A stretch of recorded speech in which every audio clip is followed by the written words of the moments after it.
So here we discuss which factor contribute shift of the potassium into the cell and the decrease extracellular potassium, and the which factor that shift potassium out of the cell like increase extracellular potassium.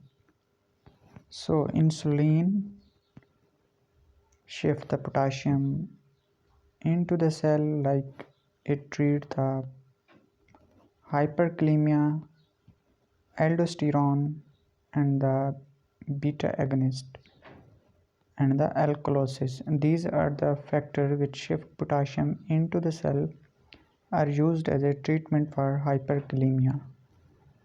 And the factor that shift potassium out of the cell like increase extracellular potassium and the insulin deficiency like in diabetes mellitus or DKA, there is deficiency of insulin.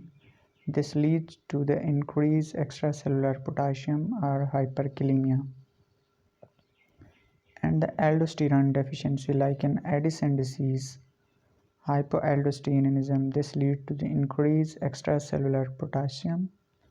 In the beta blockers, acidosis, cell lysis, and severe exercise, strenuous exercise, this all lead to increased extracellular potassium. And the one factor that increase extracellular potassium or hyperkalemia, increase extracellular fluid osmolarity.